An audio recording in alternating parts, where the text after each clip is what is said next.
हम सब लोग यहाँ पर चौधरी हरमोहन सिंह जी की 12वीं पुण्यतिथि पर उनको श्रद्धा सुमन अर्पित करने के लिए, उनके द्वारा समाज में किए गए कार्यों को याद करने के लिए, उन पर चलने के लिए हम सब लोग यहाँ पर एकत्रित हुए हैं। इस पावन श्री कृष्ण भवन पर जिस पर आप बैठे हैं, ये आदरणीय हमारे चौधरी साहब की ही देन थी। सब लोग कुछ न कुछ बताएंगे यहाँ। और हमारे राष्ट्रीय महासचिव बैठे हैं अशोक जी, भाई केपी यादव जी प्रदेश सचिव हैं, भाई गिरधारीलाल यादव जी प्रदेश सचिव हैं, बाकी रामनिवास यादव जी हैं। मैं सभी लोगों का नाम नहीं लेना, मैं आप सबका स्वागत करता हूं, सबका धन्यवाद करता हूं।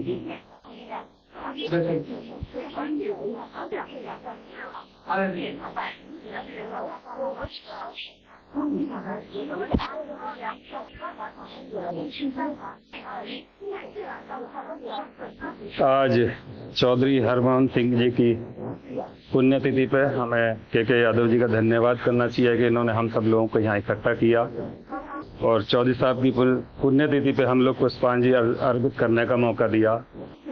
चौधरी साहब के बारे में हमारी पीढ़ी, सभी लोग ऐसे हैं कि जो उनके बहुत नजदीक रहे हैं, उन्हें जानते हैं। और हमारी इस पीढ़ी ने जो सीखा है अखिल भारतवर्ष यादव महासभा में, वो शुरुआत में चौधरी साहब से ही सीखा था। चौधरी साहब जब राष्ट्रीय अध्यक्ष थे तो हम सब लोग शायद जब ही के जुड़े हुए सब लोग हैं करीब करीब, क्योंकि 90 के आसपास हम लोग यहाँ जुड़े थे। उस टाइम भी चौधरी साहब अच्छी उसमें थे। जब वो राष्ट्रीय अध्यक्ष बनाए गए तो उन्होंने सतप्रकाश जी को प्रमुख महासचिव अपनी तरफ से बनाया। चौधरी साहब के बारे में बहुत सारी चीजें हैं जो बताने के लिए हैं। मैं चाहता हूँ सब लोग बताएं कि उनके काफी नजदीकी लोग भी रहे हैं। एक चीज मैं जरूर यहाँ बताना चाहूंगा, चौधरी साहब को शौर्य चक्र मिला। वो पहले और मुझे लगता है शायद आखिरी सिविलियन है जिन्हें भारत सरकार ने शौर्य चक्र दिया।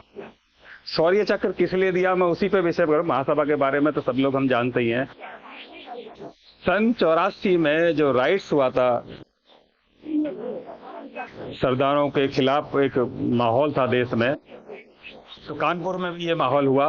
कानपुर में कुछ परिवार रहते थे जो चौधरी साहब के कुछ नजदीक रहते थे, उनके ऊपर बहुत सारे लोगों ने अटैक कर दिया। वहां के नजदीक के लोगों ने, गांव वालों ने। चौधरी साहब और उनके सुपुत्र अपना घर छोड़कर वहां पहुंचे उन सरदार भाइयों के पास, और वहां जाकर उनके आगे अपनी अपनी राइफल से, अपने कई लोग भी थे, इनके दोनों बेटे भी थे, इन लोगों ने अपनी राइफल से हवाई फायरिंग की और बाकी लोगों को वहां से भगाने की कोशिश की। ये फायरिंग कई घंटे चली, मतलब उन दो लोगों ने कई बार कोशिश की अटैक करने की, उन सरदार भाइयों को तंग करने की। इन्होंने उन्हें बचाया। एक आम आदमी अपना घर छोड़ के दूसरे समाज को बचाने जा रहा, ये एक बहुत बड़ी विशेष बात है। यही प्रेरणा यादव महासभा हम जैसे लोगों को उनसे मिलती है कि उन्होंने जब अपने परिवार को, अपने समाज को और अपनी जाति को तो बढ़ावा दिया ही दिया, अपनी जाति को हर तरह से सहयोग भी किया, साथ में उन्होंने किसी को भी नहीं छोड़ा और दूसरे लोगों को भी सहयोग करने का काम किया। कि मैं आज सुनूं उनके बारे में कुछ, तो आप सब लोगों से प्रार्थना है कि आप जो भी चीज जानते हो उनके बारे में नहीं, हम लोगों को बताएं। बहुत बहुत धन्यवाद।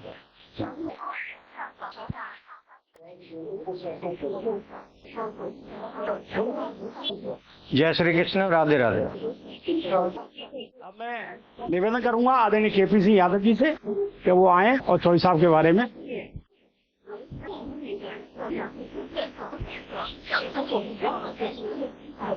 हमारी बहुत सारी बातें आदरणीय चौधरी साहब के लिए हो गई हैं।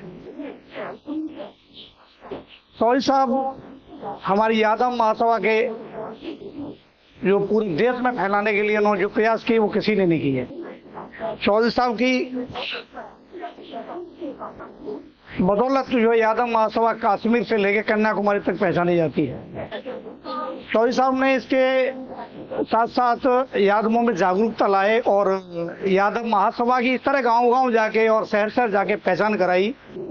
वो किसी भी हमारे, मैं जानता हूं, जो हमें जानकारी है, किसी भी राष्ट्रीय अध्यक्ष ने इस तरह की का कार्य नहीं किया है। तो चौधरी साहब हमेशा यादव महासभा के लिए और समाजवादी पार्टी के लिए हमेशा अमर रहेंगे और हम सब के लिए हमेशा अमर रहेंगे जो काम किया है।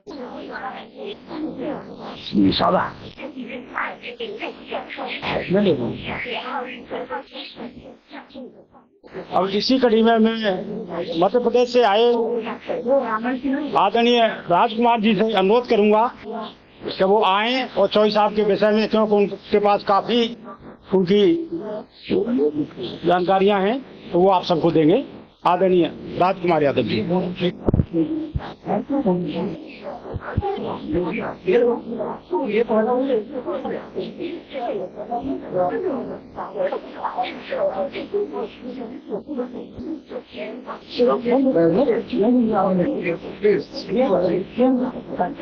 आदरणीय सभी समाज बंधुओं को मेरा हाथ जोड़कर जय श्री कृष्णा प्रणाम। हमारा प्रार्थना ये थी कि हम और आपका जो सकल समाज है आज भी काफी दृष्टि से और समाजों की तुलना में बनस्पत काफी पीछे है। हम और आप तो यहाँ तक सोच रहे हैं, उनकी तो माताएं बहनें बेटियां भी, लड़कियां जो हम देख रहे हैं अन्यत्र समाज में, हमारी यह प्रस्ताव मानो इसे या एक अपना आपका नजरिया कि सबको अगर अपन माताओं बहनें बेटियों से शिक्षा में और संगठन में अगर सबको आगे बढ़ाए और जोड़े तो यह अपना बड़ा मील का पत्थर होगा। इसी कड़ी में मैं माननीय मजिस्ट्रेट साहब इंद्रपाल जी से अनुरोध करूंगा कि आदरणीय चौधरी साहब की आज पुण्यतिथि पर सभी लोग आए हुए हैं और चौधरी साहब के बारे में सभी ने बताया कि आप कानपुर के एक गांव में आपका जन्म हुआ था और यादव सभा यदि कोई कहे तो ऐसा लगता है कि चौधरी हरमोहन सिंह का नाम लिया जा रहा है, और चौधरी हरमोहन सिंह का नाम लिया जाए तो ऐसा लगता है कि यादव सभा। आप बहुत लंबे समय तक रहे, बहुत अच्छी विचारधारा, लेकिन मैं एक बात कहूंगा कि जो इन महापुरुषों ने स्वप्न देखा था उसके अनुसार हम लोग प्रयास नहीं कर पाए, हम लोग उन्नति नहीं कर पाए। ये जो श्रद्धांजलि सभाएं होती हैं, पुण्यतिथियां मनाई जाती हैं, राष्ट्रीय त्योहार मनाए जाते हैं, ये सब इसलिए मनाए जाते हैं कि इन पे हमें चिंतन किया जाना चाहिए। श्रद्धांजलि सभा कम से कम 4-5 घंटे की हो अगले समय में, और उसमें ये चिंतन किया जाए कि आखिर क्या इन महापुरुषों ने जो कुछ स्वप्न देखा था, जिसके लिए अपनी पूरी जवानी और बुढ़ापा सब दांव पे लगा दिया, क्या उसके अनुसार हम कुछ कर पाए? वास्तव में नहीं कर पाए। हमारे प्रदेश महासचिव हैं राजलाल जी।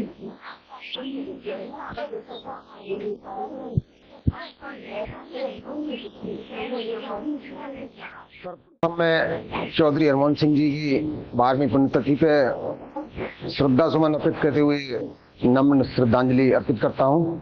तत्पश्चात आदरणीय भाई के यादव जी का हार्दिक धन्यवाद करते हैं, जिन्होंने चौधरी साहब की पुण्यतिथि पे सभी को आमंत्रित करके और ये प्रोग्राम किया, जिससे कि हम चौधरी साहब को श्रद्धा सुमन अर्पित कर सकें। जैसा कि सम्मानित सभी वक्ताओं ने बताया कि चौधरी साहब का जन्म एक ग्रामीण परिवार में हुआ था और वहां से वो समाज को यहाँ तक ले गए कि आज पूरे हिंदुस्तान में यादवों का नाम है। गिरधारी लाल जी का। इसी कड़ी में मैं आगे दिल्ली से आए हुए हमारे भाई रविंद्र यादव जी से अनुरोध करूंगा कि 2 मिनट वो भी चौधरी साहब के बारे में अपना।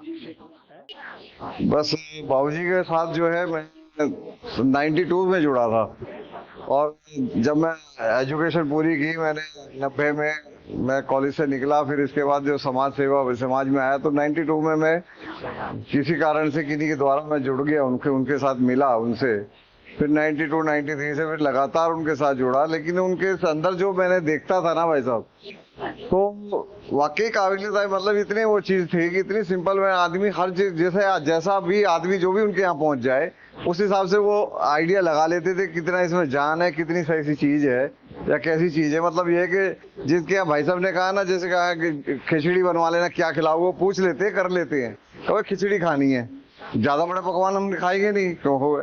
तो मतलब इतना बड़प्पन उनके अंदर था कि वो बहुत ज्यादा वो चीज, और वही एक उनकी जब मैंने वक्तव्य और श्रद्धा सुमन सभी ने अर्पित कर लिए हैं। अब समापन की ओर चलते हुए एक संस्मरण मैं आपको बता दूं। आदरणीय चौधरी साहब को 1991 में शौर्य चक्र मिला था। किसकी वजह से मिला वो सब बात हो गई है। 1996 में फिर महामहिम राष्ट्रपति जी ने बुला करके उनको राज्यसभा का नॉमिनेट किया था। उनके उत्कृष्ट जो इन्होंने काम किए थे 84 में, उसको ध्यान में रखते हुए उनको बुला करके एक विशेष व्यक्ति के रूप में उनको राज्यसभा के लिए नामित किया था। इस तरह के हमारे चौधरी साहब थे। आप सब लोगों ने अपने अपने विचार रखे। आप सब बधाई के पात्र हैं। हम सब सौभाग्यशाली हैं इसलिए कि यहाँ दिल्ली एनसीआर में रहते हैं, कृष्णा भवन में आदरणीय चौधरी साहब को याद कर लेते हैं। बहुत से हमारे लोग जो गांव देहात क्षेत्र में रहते हैं वो नहीं जानते हैं। हम सबका कर्तव्य है तो उनको जोड़ें, और चौधरी साहब ने जो विजन दिया है हम उसको आगे बढ़ाएं आप सब लोगों के माध्यम से। तो मेरा आप सबसे यही विनती है कि जो भी इस तरह के कार्यक्रम होते हैं आप सब लोग आएं, आप सबका स्वागत करते हैं।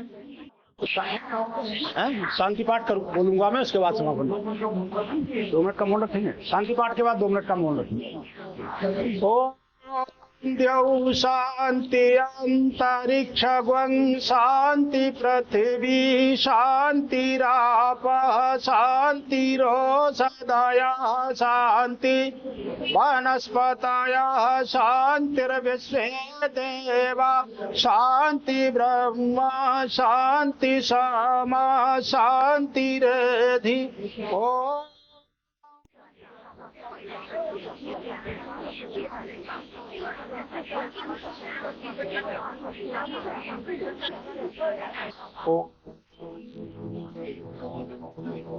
आदरणीय चौधरी साहब अमर रहे, अमर रहे। आदरणीय चौधरी साहब अमर रहे, अमर रहे। एक और सूचना है, ये यादव विजन अपना YouTube चैनल है, इनका हम धन्यवाद करते हैं और आप सबसे अनुरोध करते हैं कि इस चैनल को सब्सक्राइब जरूर करें कि ये आपका अपना चैनल है।